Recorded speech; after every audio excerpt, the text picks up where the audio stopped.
Because I'm from Hyderabad. Because I'm from Hyderabad. I have come alone, and today I hope I am a part of all of your family. Hyderabad ಅವರ ಕರ್ನಾಟಕದವರು ಅಂತ ಒಂಥರ ಕಂಪ್ಯೂಸ್ ಆಗ್ತದೆ. ಒಂದು ವೇಳೆ Rishabh Shetty sir ಸಿನಿಮಾದಲ್ಲಿ ಅವಕಾಶ ಕೊಡದೇ ಇದ್ರೆ ಇವತ್ತು ನ್ಯಾಷನಲ್ ಕ್ರಶ್ ಆಗ್ತಾ ಇದೆ. ಒಂದು ವೇಳೆ ನೀವೇನಾದ್ರೂ ಪ್ರಮೋಷನ್ಗೋಸ್ಕರ ನಮ್ಮ ಕನ್ನಡ ಲ್ಯಾಂಗ್ವೇಜ್ ನಿಜವಾಗ್ಲೂ ತುಳಿದೇ ಒಂದು ಉದ್ದೇಶ ಆಗಿದ್ರೆ ಕೆಟ್ಟ ಯೋಚನೆ ಹೊಲಸು ಯೋಚನೆ ಇನ್ನೊಂದು ಯಾವುದಿಲ್ಲ ಮೇಡಮ್. ಸೊ ಈ ರೀತಿ ಏನೋ ಸಮಥಿಂಗ್ 98% ಇದು ಪ್ರಮೋಷನ್ಗೋಸ್ಕರ. ಹಲೋ ನಮಸ್ಕಾರ, ನೀವು ನೋಡ್ತಾ ಇದ್ದಾರೆ ಶರತ್ ಲೈಫ್ ಯೂಟ್ಯೂಬ್ ಚಾನಲ್. ಸೊ ಸ್ನೇಹಿತರೆ, ಇವತ್ತಿನ ವಿಡಿಯೋದಲ್ಲಿ ನಮ್ಮ ಮಹಾನಟಿ ರಶ್ಮಿಕಾ ಮಂದಣ್ಣ ಅವ್ರ ಬಗ್ಗೆ ಮಾತಾಡಬೇಕು. ಯಾಕಂದರೆ ಸಿಕ್ಕಾಪಟ್ಟೆ ಚರ್ಚೆಯಲ್ಲಿದ್ದಾರೆ ನಮ್ಮ ಮಹಾನಟಿ ರಶ್ಮಿಕಾ ಮಂದಣ್ಣ. ಪದೇ ಪದೇ ನಮ್ಮ ಟ್ರೋಲರ್ಸ್ಗೆ ಅಥವಾ ನಮ್ಮ ಕರ್ನಾಟಕದ ಒಂದು ಪೇಷನ್ಸನ್ನು ಚೆಕ್ ಮಾಡ್ತಾ ಇರ್ತಾರೆ ನಮ್ಮ ಮಹಾನಟಿ ರಶ್ಮಿಕಾ ಮಂದಣ್ಣ ಅವರು. ಕಾರಣ ಸೋಷಿಯಲ್ ಮೀಡಿಯಾದಲ್ಲಿ ಸಿಕ್ಕಾಪಟ್ಟೆ ಚರ್ಚೆ ನಡೀತಾ ಇರೋ ವಿಷಯ ಏನಪ್ಪ ಅಂತಂದರೆ, ಬಾಲಿವುಡ್ನಲ್ಲಿ ವಿಕಿ ಕೌಶಲ್ ಹಾಗೂ ರಶ್ಮಿಕಾ ಮಂದಣ್ಣ ಅವರ ಕಾಂಬಿನೇಷನಲ್ಲಿ ಸಿನಿಮಾ ಬಂದಿದೆ ಚಾವಾ ಅಂತ. ಸೊ ಆ ಚಾವಾ ಸಿನಿಮಾದ ಪ್ರಮೋಷನ್ನಲ್ಲಿ ಒಂದು ಸ್ಟೇಟ್ಮೆಂಟನ್ನು ಪಾಸ್ ಮಾಡಿದ್ದಾರೆ. ನಾ ಹೇಳೋದಕ್ಕಿಂತ ಏನು ಹೇಳಿದ್ದಾರೆ ಅಂತ ನೀವು ನೋಡಿರ್ತೀರಾ, ಇನ್ನೊಂದ್ಸತಿ ನೋಡ್ಬನ್ನಿ. Because I'm from Hyderabad, I have come alone, and today I hope I am a part of all of your family. And thank you.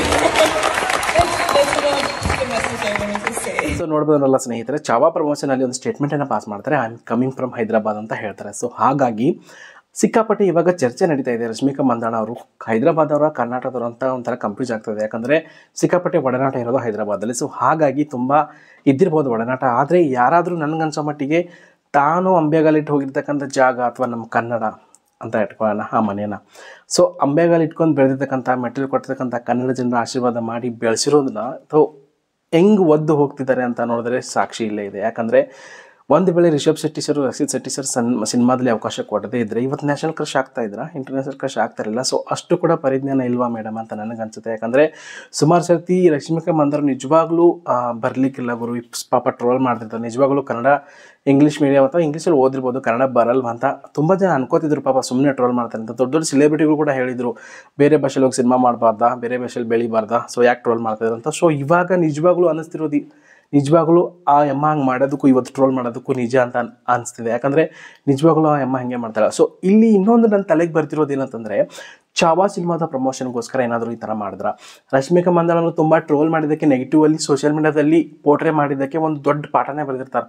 Negative ಆಗಿ ಪೋಟ್ರೆ ಮಾಡ್ತಾರೆ, ನಾನು ಪಾಸಿಟಿವ್ ಆಗಿ ತೊಗೋತೀನಿ, ಪರವಾಗಿಲ್ಲ, ಏನೇನೋ ಒಂದು ಅವ್ರ ಪೇಜಲ್ಲಿ ಉದ್ದಕ್ಕೆ ಪಾಠನೇ ಬರ್ಕೊಂಡಿರ್ತಾರೆ. ಸೊ ರಶ್ಮಿಕಾ ಮಂದಣ್ಣ ಅವರಿಗೆ ಗೊತ್ತಿದೆ, ನಾನು ಏನಾದರೂ ಮಾತಾಡಿದ್ರೆ ಅಥವಾ ಏನಾದರೂ ಕನ್ನಡ ವಿರುದ್ಧ ಏನಾದರೂ ಚಿಕ್ಕ ಒಂದು ಮಾತಾಡಿದ್ರು ಬಡದು ಬಾಯಿಗೆ ಹಾಕೋತಾರೆ ಅಂತ ಅವ್ರ ತಲೆಯಲ್ಲಿ ಇಷ್ಟೆಲ್ಲ ಆದರೂ ಇರಲ್ವಾ? ಖಂಡಿತ ಇರುತ್ತೆ, ಯಾಕಿರಲ್ಲ. ನಾನು ಟಾಪಲ್ಲಿ ಬರ್ತೀವಿ, ನಮ್ಮ ಪ್ರಮೋಷನ್ ಆಗುತ್ತೆ ಅಂತ ತಲೆಯಲ್ಲಿ ಇರ್ಬೋದು.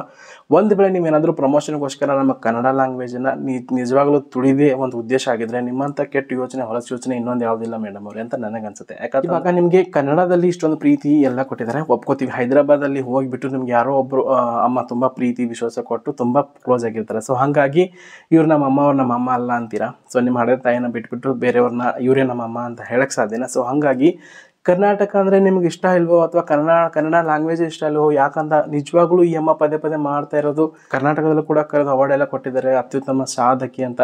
ಸೊ ಇಂಟರ್ನ್ಯಾಷನಲ್ ಕ್ರಶು ನ್ಯಾಷನಲ್ ಕ್ರಶ್ ಎಲ್ಲ ವೇಸ್ಟ್ ಅಂತದೆ. ಒಂದು ವೇಳೆ ಪ್ರಮೋಷನ್ಗೋಸ್ಕರ ಕನ್ನಡತನವನ್ನು ಕನ್ನಡ ಜನತೆ ಪ್ರೀತಿ ಅಥವಾ ನೀವು ಏನಾದರೂ ಹೇಳಿದ್ರಲ್ಲ I am coming from Hyderabad ಅಂತ, ಕನ್ನಡ ಅಂತ ಹೇಳಿದ್ರೆ ನಿಮ್ಗೆ ನಾಚಿಕೆ ಬರ್ತಾ ಇದ್ದ, ಕನ್ನಡದ ಮೇಲೆ ಅಷ್ಟೊಂದು ಅಸಹ್ಯ ಇದೆಯಾ?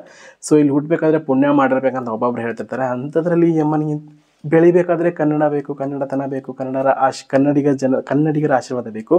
ಆದರೆ ಮುಂದೆ ಬೆಳೆದ ಮೇಲೆ ಕನ್ನಡತನ ಬೇಡ. ಸೊ ನಿಮ್ಗೆ ಕರ್ಮ ಬಿಡಲ್ಲ, ಒಂದಲ್ಲ ಒಂದು ದಿನ ಎಂತಿಂತವ್ರು ಹೋಗಿದ್ದಾರೆ. ಸೊ ನಿಮಗೆ ಪ್ರೀತಿ ಆಶೀರ್ವಾದ ಮಾಡಿರೋ ಜನತೆನ ಹೆಂಗೆ ಒದ್ಬಿಟ್ಟು ಹೋಗ್ತೀರಾ ಅಂದರೆ, ಈ ಒಂದು ಇಂಟರ್ವ್ಯೂನಲ್ಲಿ ಸಿಕ್ಕಾಪಟ್ಟೆ ಟ್ರೋಲ್ ಮಾಡಿದ್ರು, ಸಿಕ್ಕಾಪಟ್ಟೆ ನೆಗೆಟಿವ್ ಆಗಿ ಪೋಟ್ರೆ ಮಾಡಿ ಮೇಲೆ ಯಾವುದೋ ಒಂದು ಯೂಟ್ಯೂಬ್ ಚಾನಲಲ್ಲಿ ಕೂತ್ಕೊಂಡು ಇಂಟರ್ವ್ಯೂ ಮಾಡ್ತಿರ್ತಾರೆ. ಸೊ ಅಲ್ಲಿ ನೀವು ಬಂದಿರೋ ಪ್ರೊಡಕ್ಷನ್ ಹೌಸು ಯಾವ ಸಿನಿಮಾದಿಂದ ಬಂದಿರೋ ಕ್ವಶನ್ ಕೇಳಿದಾಗ ಅವ್ರು ಬಾಯ್ಬಿಟ್ಟು ನಾನು ಕನ್ನಡ ಸಿನಿಮಾ ರಕ್ಷಿತ್ ಶೆಟ್ಟಿ ಅವರು ಹೀರೋ ಇದ್ದರು, ಪರಮವಾ ಸ್ಟುಡಿಯೋ ಇತ್ತು, ರಿಷಬ್ ಶೆಟ್ಟಿ ಅವರು ಡೈರೆಕ್ಟರ್, ಅವ್ರು ಆಯ್ಕೆ ಮಾಡಿದ್ರು ಅಂತ ಹೇಳಿಲ್ಲ. ಅವರು ಈ ಥರ ಸಿಂಬಲ್ ಮಾಡಿಬಿಟ್ಟು ಅಲ್ಲಿ ಕೂಡ ಕಾಲು ಎಳಿತಾರೆ.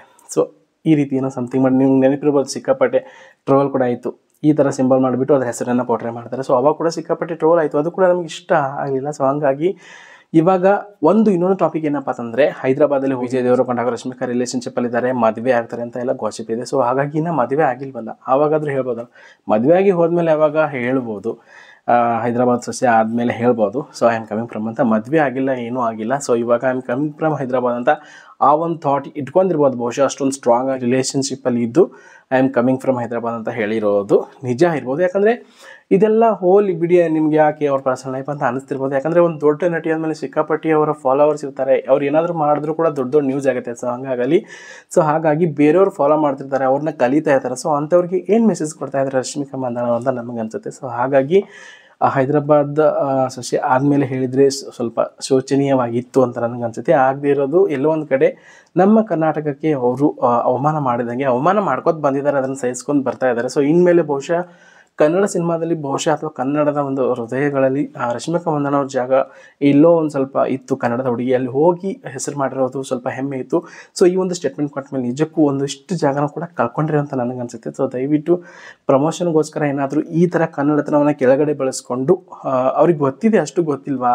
ಇವಾಗ ನಾನು ಏನಾದರೂ ಮಾತಾಡಿದ್ರೆ ಬಡದ ಬಾಯಿ ಆಗೋತಾರೆ, ಟ್ರೋಲ್ ಮಾಡ್ತಾರೆ ಅಂತ ಅವ್ರಿಗೆ ಗೊತ್ತಿದೆ. ಆದರೂ ಕೂಡ ಇದು ಮಾತಾಡಿದ್ರೆ ಅಂದರೆ ನನಗೆ 98% ಇದು ಪ್ರಮೋಷನ್ಗೋಸ್ಕರ ಸ್ವಲ್ಪ ಫ್ರೀ ಪ್ರಮೋಷನ್ ಸಿಗುತ್ತಲ್ವಾ. ಸೊ ಹಾಗಾಗಿ ಟ್ರೋಲ್ ಆಗಿಬಿಟ್ಟು ಪ್ರಮೋಷನ್ಗೋಸ್ಕರ ಮಾಡಿದ್ರೆ ಅಂತ ನನಗೆ ಅನಿಸುತ್ತೆ. ಒಂದು ವೇಳೆ ಪ್ರಮೋಷನ್ಗೋಸ್ಕರ ಮಾಡಿದರೆ ನಿಮ್ಮಂಥ ಕೆಟ್ಟ ಉದ್ದೇಶ ಅಥವಾ ಯೋಜನೆ ಯಾವುದಿಲ್ಲ ಅಂತ ನನಗೆ ಅನಿಸುತ್ತೆ. ಸೊ ನಿಮಗೇನು ಅನಿಸುತ್ತೆ? ಪದೇ ಪದೇ ರಶ್ಮಿಕಾ ಮಂದಣ್ಣ ಅವರು ಕನ್ನಡದ ಬಗ್ಗೆ ಅಥವಾ ತಮಿಳು ಬೇರೆ ಎಲ್ಲ ಭಾಷೆ ಎಲ್ಲ ಭಾಳ ನೀರು ಕುಡ್ದಂಗೆ ಮಾತಾಡ್ತಾರೆ. ಕನ್ನಡ ಅಂತ ಬಂದಾಗ ಸ್ವಲ್ಪ ಅಲ್ಲೇ ಸ್ಟ್ರಕ್ಟ್ ಆಗಿಬಿಡ್ತಾರೆ. ಬಹುಶಃ ಕನ್ನಡದ ಮೇಲೆ ಅಭಿಮಾನ ಇಲ್ವೋ ಅಥವಾ ಕನ್ನಡದಲ್ಲಿ ಅವ್ರಿಗೆ ಕರ್ನಾಟಕ ಮೇಲೆ ಅಭಿಮಾನ ಅಥವಾ ಇಲ್ವೋ ಅಥವಾ ಕನ್ನಡ ಅಂದ್ರೆ ಇಷ್ಟ ಇಲ್ವೋ ಅಂತ ಗೊತ್ತಾಗ್ತಿಲ್ಲ. ಸೊ ಹಾಗಾಗಿ ಪದೇ ಪದೇ ರಶ್ಮಿಕಾ ಮಂದಣ್ಣ ಈ ರೀತಿ ಮಾಡ್ತಿರೋದು ನಿಜಕ್ಕೂ ಕೆಟ್ಟ ಒಂದು ಇದು ಅಂತ ಹೇಳ್ಬೋದು. ಸೊ ಹಾಗಾಗಿ ಇದ್ರ ಬಗ್ಗೆ ನಿಮಗೇನು ಅನಿಸುತ್ತೆ? ಪದೇ ಪದೇ ಕರ್ನಾಟಕದ ಜನರ ಅವಮಾನ ಮಾಡೋದು, ಭಾಷೆಗೆ ಗೊತ್ತಿಲ್ಲದಂಗೆ ಬಿಹೇವ್ ಮಾಡೋದು. ಸೊ ಏನಿಸುತ್ತೆ ತಪ್ಪದೆ ಕಮೆಂಟ್ ಮಾಡಿ. ಹಾಗೆ ಯಾರೆಲ್ಲ ಮೊದಲೇ ಬಾರಿಗೆ ನಮ್ಮ ಒಂದು ಶರತ್ ಲೈಫ್ ಯೂಟ್ಯೂಬ್ ಚಾನಲನ್ನು ನೋಡ್ತಾ ಇದ್ದಾರೆ, ಸೊ ತಪ್ಪದೆ ಸಬ್ಸ್ಕ್ರೈಬ್ ಮಾಡೋ ಮುಖಾಂತರ ಲೈಕ್ ಹಾಗೂ ಶೇರ್ ಮಾಡಿ. ಸೊ ಇದ್ರ ಬಗ್ಗೆ ನಿಮ್ಮ ಕಮೆಂಟ್ ತಪ್ಪದೆ ತಿಳಿಸಿ. ಸಿಗೋಣ ಮತ್ತೆ ಇನ್ನೊಂದು ಕಾಂಟೆಂಟ್ನಲ್ಲಿ. ಧನ್ಯವಾದ.